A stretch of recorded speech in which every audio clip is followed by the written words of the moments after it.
गांव की सूखी धरती पर सूरज की तपिश पड़ रही थी। धूल भरी हवा में एक पुरानी झोपड़ी के बाहर बैठा विक्रम आसमान के खालीपन को घूर रहा था। उसकी पत्नी गौरी पानी का एक खाली घड़ा लिए अंदर बाहर कर रही थी। उसकी आंखों में उदासी और होठों पर चिंता की लकीरें थी। विक्रम, कब तक ऐसे बैठे रहोगे? खेत सूखकर बंजर हो गया है। हमारी गाय भूखी है, उसकी हड्डियां दिख रही हैं। और मैं भी दिन ब दिन कमजोर होती जा रही हूँ। गांव में सब कह रहे हैं, शहर में मजदूरी मिल रही है। चलो चलते हैं। गौरी की आवाज में दर्द था। विक्रम ने उसकी ओर देखा, पर उसके चेहरे पर शिकन नहीं आई। गौरी, तुम क्या समझती हो? मैं यहाँ मजे से बैठा हूँ। यह खेत मेरे बाप दादा की निशानी है। इसे छोड़कर शहर चला जाओ तो लोग मुझ पर हंसेंगे, कहेंगे विक्रम डरपोक निकला, सूखे से हार गया, मजदूरी से क्या होगा, बस 2 रोटी मिलेगी। पर यह जो आसमान है ना, यह मेरे साथ एक खेल खेल रहा है। मैं जानता हूँ बारिश आएगी और सब ठीक हो जाएगा। गौरी ने निराशा में अपना सिर हिलाया। हाँ, बारिश आएगी और सोने की बरसात करेगी, है ना? आपकी यह उम्मीद हमें भिखारी बना देगी। कल से मेरे पेट में एक दाना नहीं गया। सपने छोड़ो, हकीकत देखो। हकीकत यह है कि यह खेत मेरी जिंदगी है, गौरी। विक्रम ने अपनी आवाज में दृढ़ता भरते हुए कहा। इसे छोड़ दूं तो खुद को क्या मुंह दिखाऊंगा? गांव वाले हंसेंगे। बस थोड़ा इंतजार करो। देखो, दूर दूर बादल दिख रहे हैं। गौरी ने आसमान की ओर देखा, पर उसे कुछ नजर नहीं आया। बादल तो हर साल आते हैं विक्रम, और हर साल खाली हाथ लौट जाते हैं। पिछले साल भी आप यही सपना देख रहे थे। आपकी बातें सुनकर लगता है जैसे आसमान आपका दोस्त है, पर वह हमारा दुश्मन बन गया है। मैं और कितना इंतजार करूं? बस थोड़ा और, गौरी, विक्रम ने कहा। यह सूखा हमेशा नहीं रहेगा। मेरा दिल कहता है बारिश आएगी, और अगर नहीं आई तो फिर सोचेंगे। पर अभी हार मान लूं, यह मुझसे नहीं होगा। उसी शाम जब विक्रम गांव के तालाब के पास बैठा था, तो गांव का साहूकार मोहन अपनी साइकिल पर आता दिखा। मोहन की आंखों में लालच था और वह हमेशा दूसरों की मजबूरी का फायदा उठाता था। मोहन ने मुस्कुराते हुए कहा, अरे विक्रम, क्या कर रहा है यहाँ? सुना है खेत सूख गया। अब तो बिक्री का टाइम आ गया। मुझे दे दे, अच्छे दाम दूंगा। गांव में कोई इतना नहीं देगा। विक्रम ने कड़े स्वर में कहा। लाला, अपनी चालाकी कहीं और दिखाओ। यह खेत मेरा है, मेरे बाप दादा की मेहनत है इसमें। मैं इसे बेचूंगा नहीं। देखना, आसमान में बादल आ रहे हैं। बारिश होगी और सब ठीक हो जाएगा। मोहन ने व्यंग्य किया। बादल? अरे विक्रम, यह बादल तो हर साल आते हैं और खाली हाथ चले जाते हैं। तेरी यह उम्मीद तुझे डुबो देगी। फिर मेरे पास ही आना पड़ेगा। विक्रम ने जवाब दिया। यह सपना नहीं, सच है। तुम जैसे लोग बस मौके की ताक में रहते हो। पर मैं अपनी जमीन तुम्हारी भूख का शिकार नहीं बनने दूंगा। बारिश आएगी और मेरे खेत फिर हरे होंगे। मोहन ने ठहाका लगाया। अरे वाह, बड़ी बड़ी बातें। पर तेरा खेत तो अभी भी रेगिस्तान बना हुआ है। सोच ले, मेरे पास पैसा तैयार है। बारिश का इंतजार करते करते कहीं तू भूखा न मर जाए। विक्रम गुस्से से खड़ा हो गया। भूखा मरूं या जीऊं, वह मेरी मर्जी। तुम यहां से निकलो। यह खेत मेरा है और रहेगा। बादल झूठ नहीं बोलते। बारिश, आशा और तबाही। रात भर आसमान में बिजली चमकती रही और मेघों की गड़गड़ाहट गूंजती रही। सुबह जब विक्रम उठा तो बाहर मूसलाधार बारिश हो रही थी। उसने खुशी से गौरी को जगाया। विक्रम ने उत्साहित होकर कहा, गौरी, देखो, मैंने कहा था ना, यह बारिश मेरी बात सुन रही है। रात से बरस रही है और अभी भी रुकने का नाम नहीं ले रही। अब हमारी जिंदगी दूसरों की तरह नहीं, उससे कहीं बेहतर होने वाली है। गौरी की आंखों से खुशी के आंसू बहने लगे। हाँ विक्रम, आप सच कहते थे। यह बारिश देखकर दिल को ठंडक मिल रही है। कल तक मैं सोच रही थी कि अब बस भूख और सूखा ही हमारा नसीब है।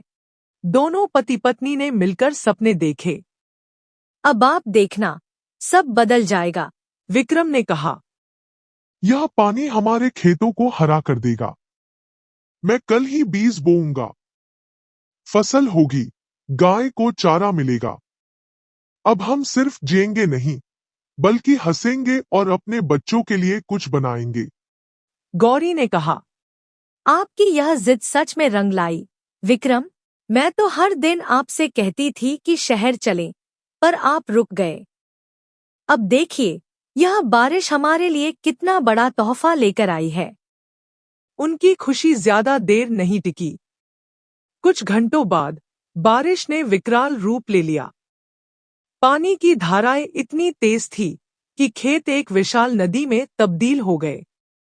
दोपहर में जब विक्रम खेतों का हाल देखने गया तो उसके पैरों तले से जमीन खिसक गई। वह भागता हुआ घर लौटा। उसके चेहरे पर दर्द और आंखों में खालीपन था। गौरी, अब तो खेत ही नहीं बचा। उसकी आवाज कांप रही थी। यह बारिश कोई राहत नहीं लाई, बल्कि आफत बनकर बरसी है। मैं अभी खेत से आ रहा हूं। सब कुछ तबाह हो गया। पानी का रेला बह रहा था, मिट्टी कीचड़ बनकर बह गई। जो कुछ भी बचा था वह भी डूब गया।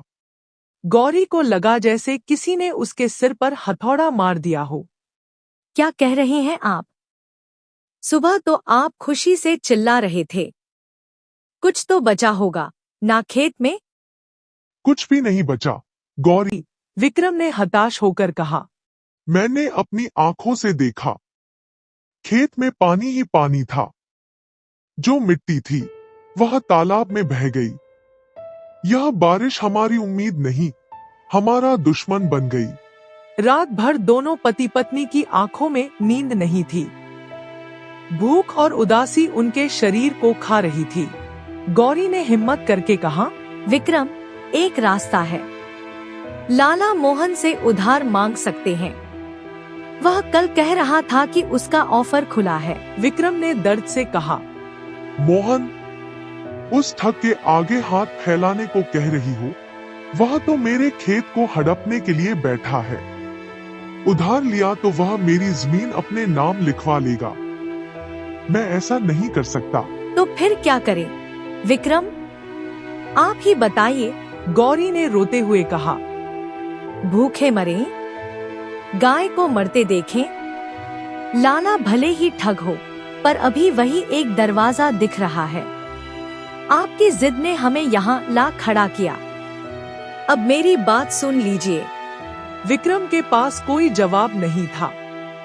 अगले दिन भारी मन से वह मोहन के पास गया। विक्रम ने कहा, लाला, आपसे एक बात करने आया हूँ। हालात बहुत बुरे हो गए हैं। बारिश ने मेरा सारा खेत तबाह कर दिया। मेरे पास और कोई रास्ता नहीं बचा। सोचा शायद आप कुछ मदद कर दें। मोहन ने मुस्कुराते हुए कहा, अरे विक्रम, तू यहाँ कैसे?